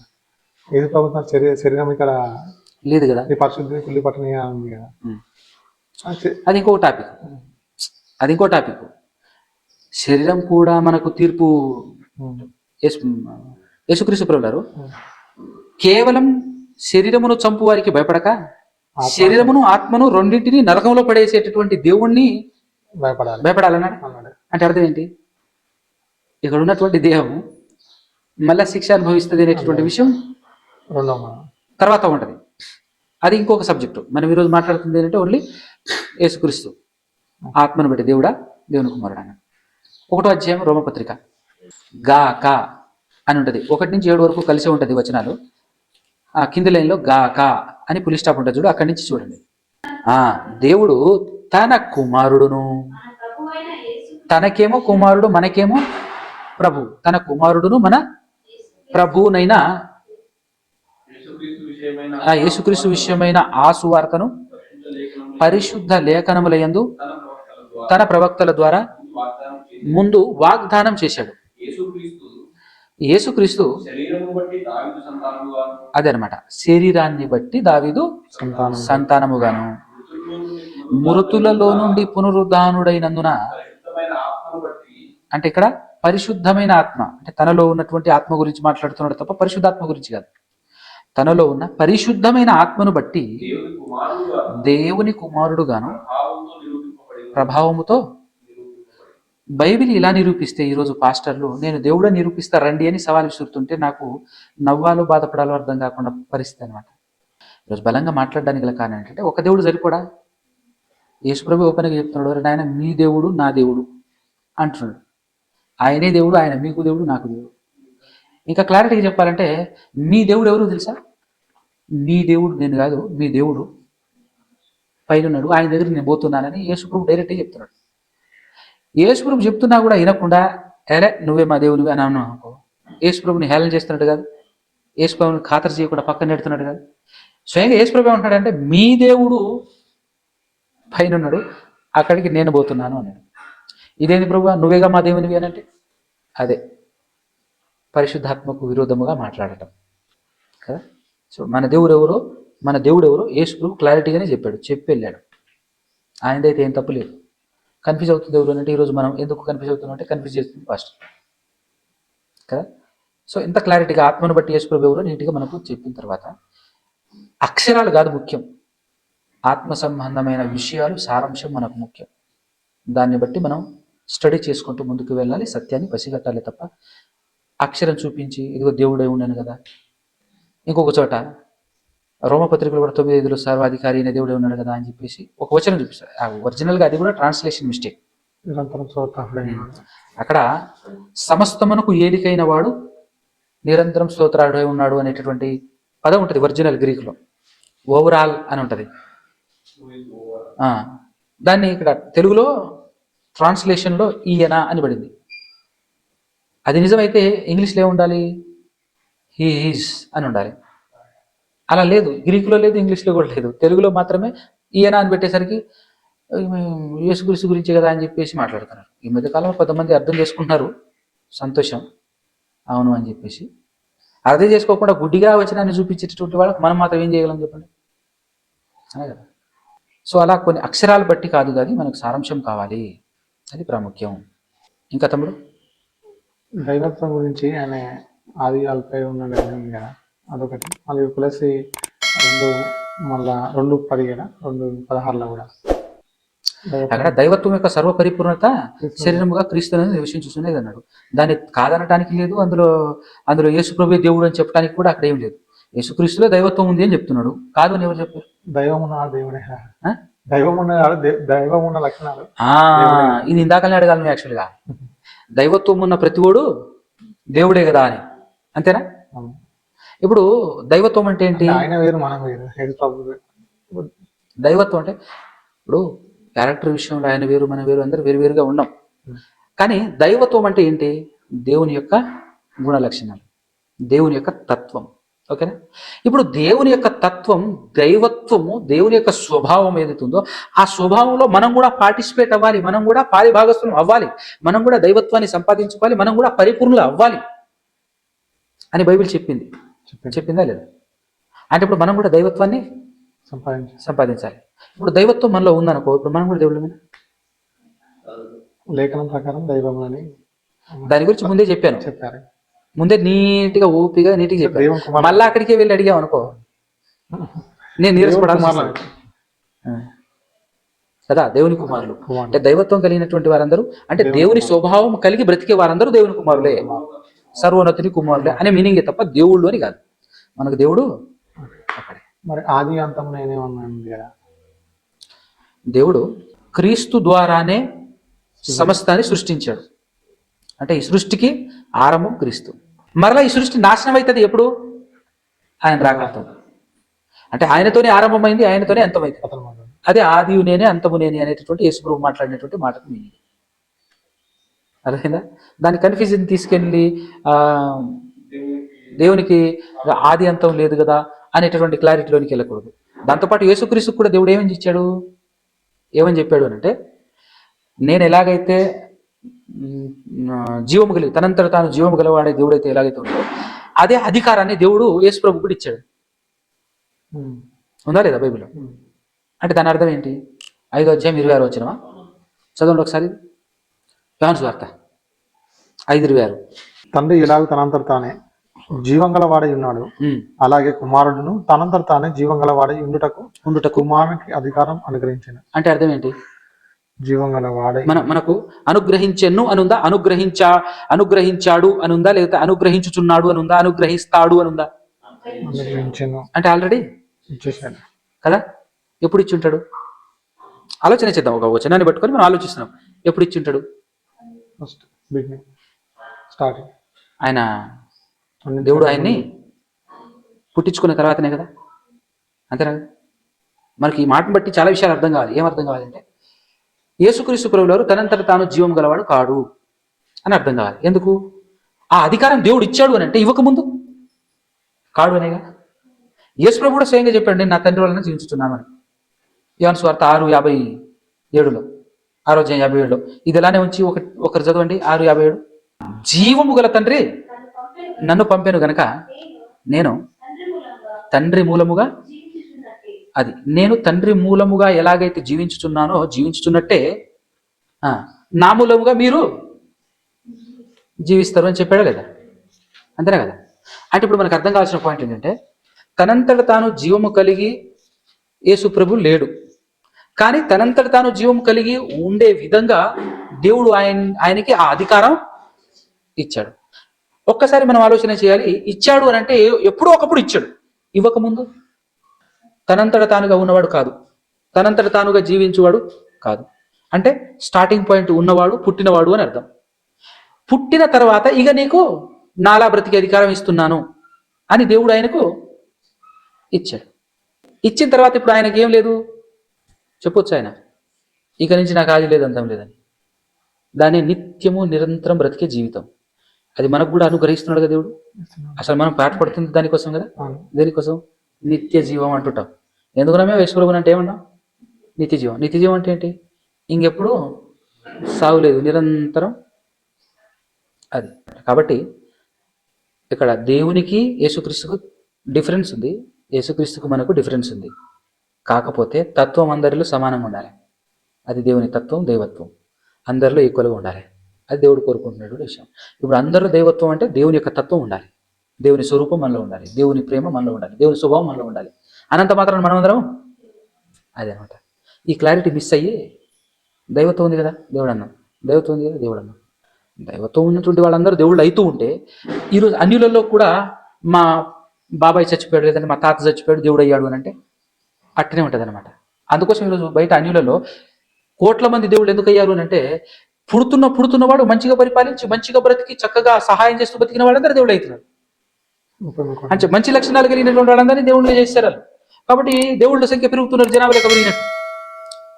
అలా కాదుగా మన దగ్గర ఒక్కడే దేవుడు, ఆయనలో బ్రతికిన వాళ్ళందరూ ఆయన కుమారులే తప్ప దేవుడు కాదు అనే క్లారిటీ మనకు బైబిల్ గ్రంథం కలిగినటువంటి, సర్వసత్య గ్రంథం కలిగినటువంటి మనకు ఉండాల్సినటువంటి క్లారిటీ.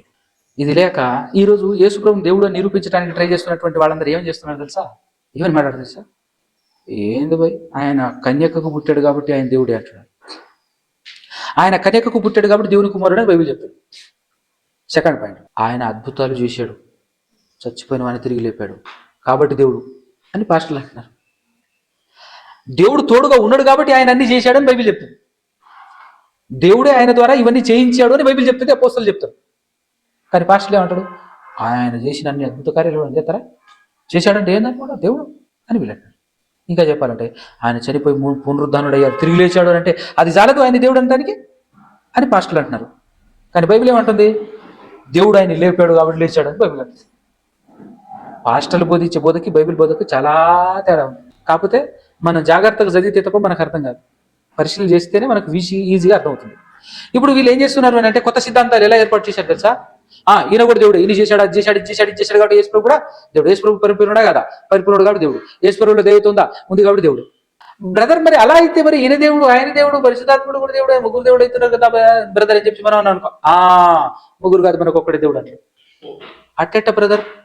అట్టెట్ట బ్రదర్ అని అన్నాం అనుకో. ఇప్పుడు ఆయన ఆయన అన్నాం అనుకో, కొంతమంది అవును అంటారు, కొంతమంది కాదు అంటారు. కాదు అన్న వాళ్ళు ఏమంటారు? తండ్రి యేసుప్రభు కాదు, యేసుప్రభు పరిశుద్ధాత్మ కాదు, పరిశుద్ధాత్మ తండ్రి కాదు, ముగ్గురు వేరు అయినప్పుడు ముగ్గురు అవుతారు కదా. లేదు ఒక్కడే అంటారు. ఎట్ట బ్రదర్ ఇది ఏంటంటే అది మనకు జీవితంలో అర్థం కాదు. బతికుండంగా అట్ట సాగాలంతే. చచ్చిపోయిన తర్వాత అంత మాత్రాన మనకి ఏమైనా పరలోకం మిస్ అవుతుందంట. పరలోకం మిస్ అవుతుంది అనే విషయం అర్థమైతే వాళ్ళ దగ్గర ఉండరు కదా వాళ్ళందరూ, అవునా కదా? స్పష్టముగా తెలుసుకుంటేనే కానీ పరలోకం రాదు, నిత్యజీవం రాదు అని యేసుప్రభు చెప్పాడు. కన్ఫ్యూజన్లో ఉండదు, క్లారిటీగా తండ్రి గురించి, తండ్రి అనే దేవుడు ఒక్కడే దేవుడు అని, ఆయన పంపించిన యేసుక్రీస్తు, ఆ ఇద్దరి గురించి ఫుల్ క్లారిటీ, స్పష్టత లేకపోతే పరలోకం రాదు, నిత్యజీవం రాదు అని యేసుప్రభు చెప్పాడా లేదా? ఎక్కడుంది అది? రాసుకోండి. యోహాను సువార్తలో యేసుప్రభు ప్రార్థన చేసిన ప్రార్థనలో ఉంటుంది 17:3. అద్వితీయ సత్య దేవుడవైన నిన్నును పంపిన క్రీస్తు నమ్ముట నీవు పంపించిన యేసుక్రీస్తును ఎరగటం, తెలుసుకోవటమే నిత్య జీవము. అంటే ఏమన్నాడు యేసు ప్రభు? అద్వితీయ సత్య దేవుడు అంటే అర్థం ఏంటి తెలుసా? దాని మీనింగ్ తెలుసా మీకు అద్వితీయ అమ్మా? తెలుసా మీకు? అద్వితీయ అనే పదానికి మీనింగ్ తెలుసా?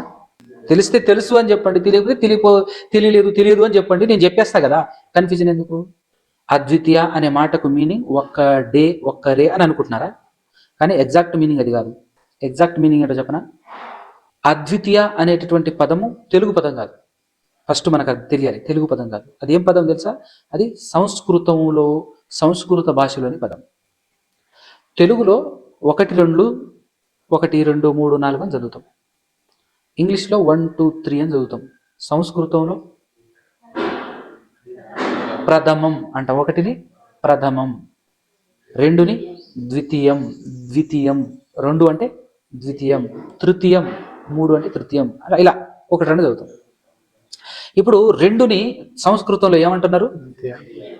ద్వితీయం. కానీ ఇక్కడ బైబిల్ ఏముంది? అద్వితీయ ఆ ఉంది. ముందు ఏముంది? మొదటి ఆ ఉంది. మొదటి ఆ పెడితే ఏంది అర్థం అంటే రివర్స్ అవుతుంది, వ్యతిరేక పదం అవుతుంది. ఫర్ ఎగ్జాంపుల్గా సత్యం అంటే ఏంటి? సత్యం పక్కన ఆ పెట్టండి అంటే అర్థం ఏంటి? ఆపోజిట్ వెళ్ళిపోయింది. పరిశుభ్రం అంటే అర్థం ఏంటి?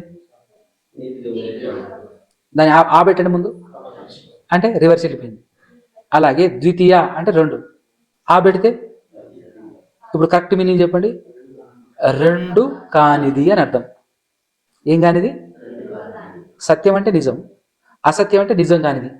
ద్వితీయ అంటే 2, అద్వితీయ అంటే 2 కానిది. 2 కానిది. ఇప్పుడు యేసుక్రీస్తు ప్రభువు ప్రార్థన చేస్తూ ఏమని పలికాడు?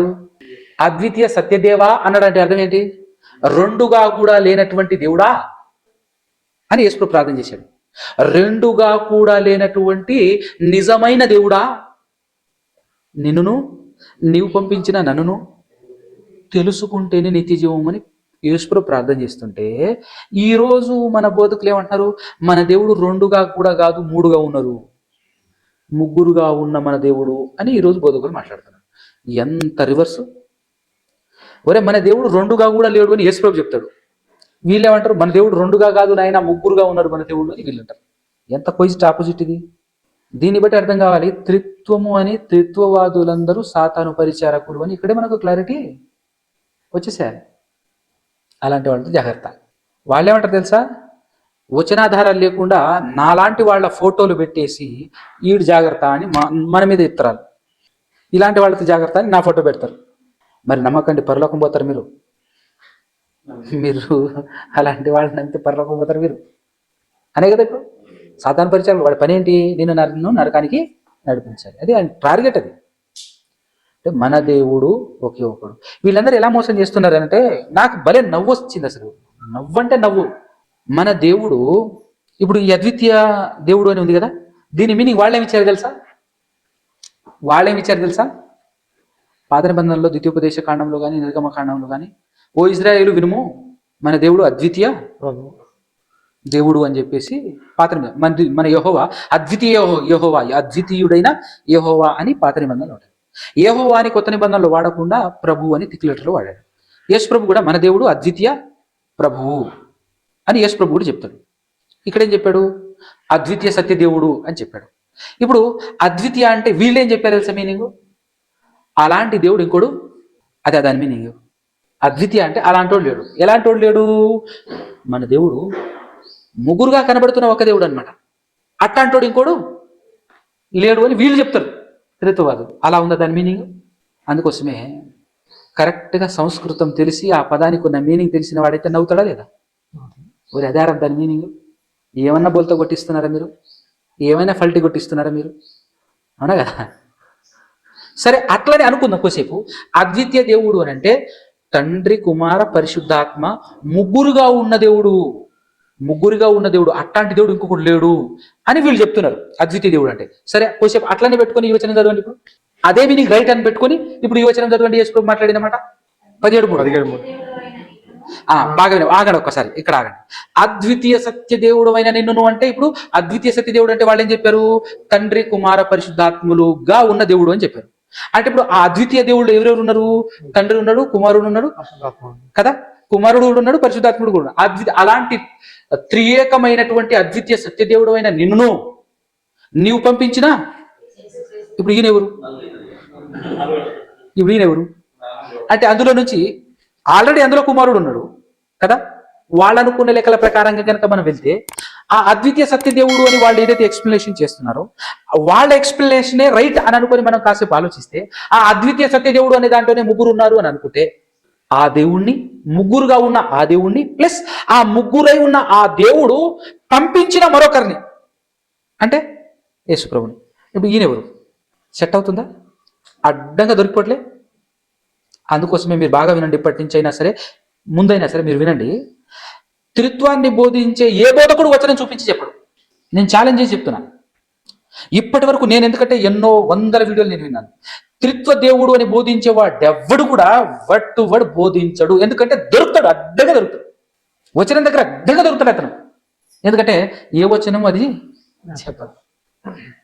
కానీ మనం యేసుక్రీస్తు ప్రభుల వారి పైన పెంచుకున్న అభిమానమే వాళ్లకు ఆసరా. ఎట్లాగా మనం సహజంగా యేసు ప్రభుని అభిమానిస్తామబ్బా, మన కోసం ప్రాణం పెట్టాడు కాబట్టి మనం బాగా అభిమానిస్తాం. అభిమానం యేసు ప్రభు అంటే మనకి ఇష్టం, చర్చ అంటే ఇష్టం కాబట్టి ఆ ఇష్టాన్ని వాళ్ళు క్యాచ్ చేసుకుంటున్నారు. ఆ ఇష్టాన్ని వాళ్ళు పట్టుకుని ఏమన్నా తెలుసా, మన కోసం ప్రాణం పెట్టిన యేసు ప్రభుని దేవుడు కాదంటే మనం ఊగుటవా? మన ప్రభు దేవుడు అని అనగానే ఆటోమేటిక్గా మనం కనెక్ట్ అవుతాం. బైబిల్ ఏం చెప్పిందని చూడం, కానీ బేసికల్గానే కనెక్ట్ అవుతాం. అవును కదా, నిజమే కదా, ఎమోషనల్ అవుతాం. ఖచ్చితంగా మన యేసు ప్రభు కూడా దేవుడే, తండ్రి కూడా దేవుడే, పరిశుద్ధాత్ముడు కూడా దేవుడే. తక్కువ చేయొద్దు మనం ఎవరిని, ముగ్గురు దేవుడే.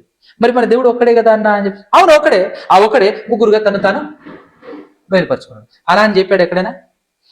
నన్ను నేను ముగ్గురుగా బయలుపరుచుకున్నానని ఎక్కడైనా చెప్పాడా? నా కుమారుడిని పంపించానని చెప్పాడా?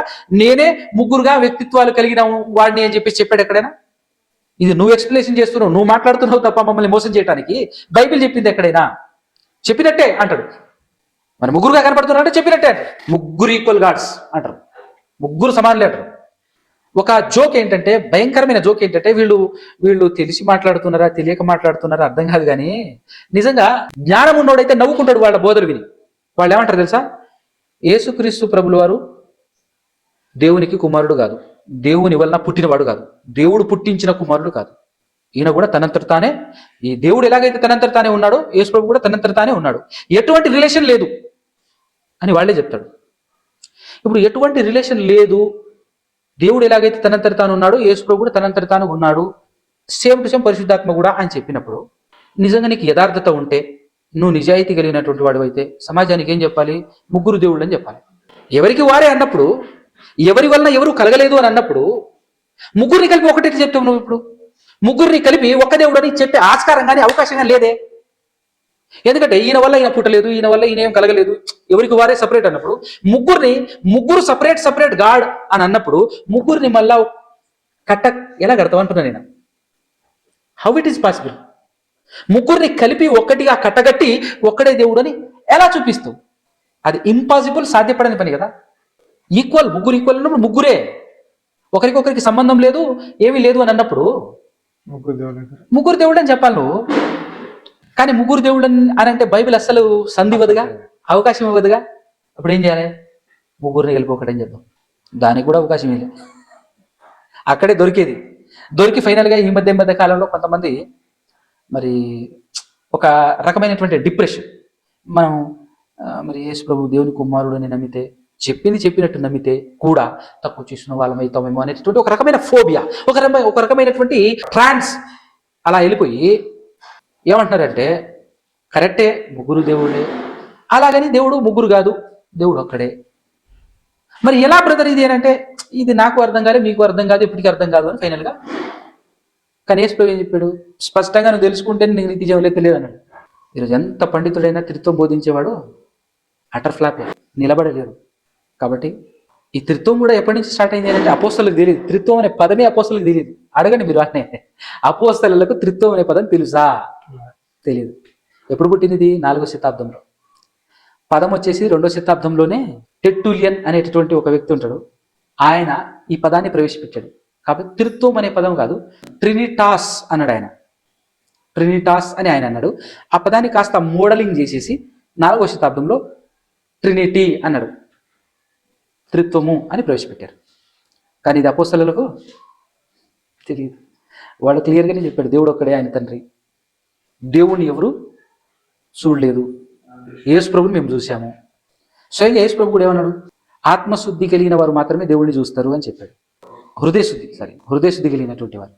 ఇప్పుడు వాళ్ళు యేసు ప్రభుని చూస్తున్నటువంటి వాళ్ళు ఎవరిలో ఏ ఒక్కరికి కూడా హృదయశుద్ధి లేకపోయిన వాళ్ళకి ఎవరు కనపడుతున్నారు? యేసు ప్రభు కనపడుతున్నారు. కానీ యేసు ప్రభు ఏం మాట్లాడుతున్నాడు, హృదయశుద్ధి లేని వారు దేవుణ్ణి చూడలేరు అన్నాడు. మరి ఆయన చూస్తున్నారంటే అర్థం ఏంటి? ఇంత క్లారిటీ నీట్గా అర్థం కావాలి కదా.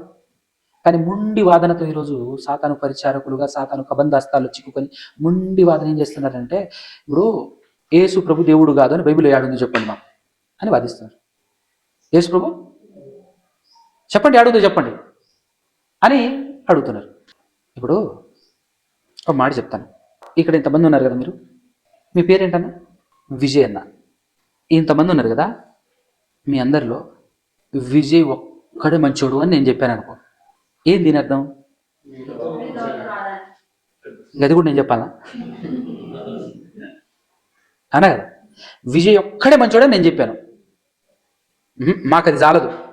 పేర్లు పెట్టి ఈవిడ మంచిది కాదు, ఆవిడ మంచిది కాదు, ఆవిడ మంచిది కాదు, ఈయన మంచోడు కాదు, ఆయన మంచోడు కాదు, ఆవిడ మంచి ఏది చెప్పాలన్నా నేను? ఒక స్టేట్మెంట్ ఇస్తే సరిపోద్ది కదా.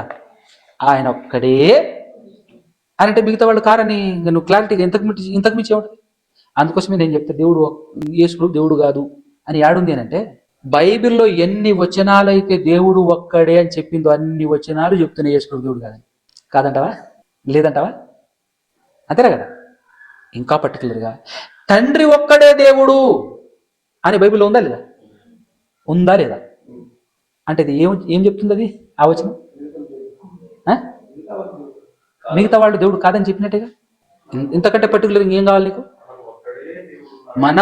మనకు ఒక్కడే దేవుడు ఉన్నాడు, ఆయన తండ్రి అని పరిశుద్ధాత్ముడు అపోస్తలుడైన పౌలు ద్వారా చెప్పించాడు.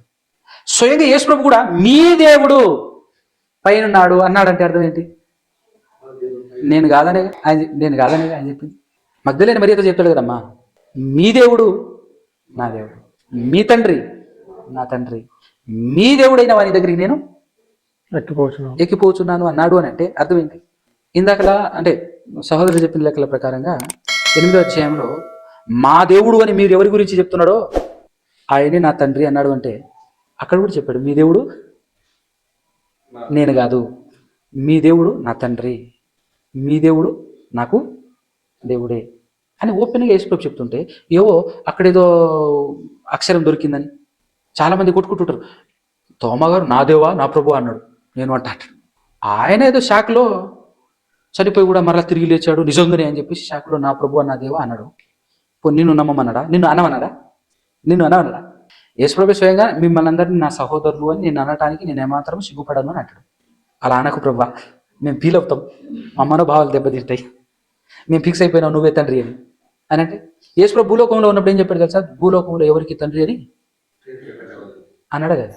భూలోకంలో ఆయన కూడా భూలోకంలో ఉన్నాడు అప్పుడు. ఇంకా ఏం చెప్తాడు తెలుసా? మీ తండ్రి నా తండ్రి అంటే అర్థం ఏంటి? మామూలు మాట అని తెలుసు, నిన్ను పుట్టించిన వాడే నన్ను పుట్టించాడు అని, అంతేనా కదా? ఇంకా మీనింగ్ ఏమైనా ఉందా? కానీ ఈరోజు చాలా మంది బయలుదేరారు, యేసు ప్రభువు దేవుడు పుట్టించలేదు, యేసు ప్రభుని దేవుని వల్ల పుట్టినవాడు కాదు అంటే ఇప్పుడు యేసు ప్రభు అబద్ధి కూడా నీకు తెలియకుండా యేసు ప్రభు నువ్వేం చేస్తున్నట్టు ఇప్పుడు అబద్ధికుని చేస్తున్నట్టుగా. కాబట్టి కరెక్ట్గా చెప్పాలంటే త్రిత్వవాదులు సాతాను పరిచారకులు అని డైరెక్ట్గానే మనం చెప్పొచ్చు. చిన్న ప్రేయర్తో ముగించేద్దాం.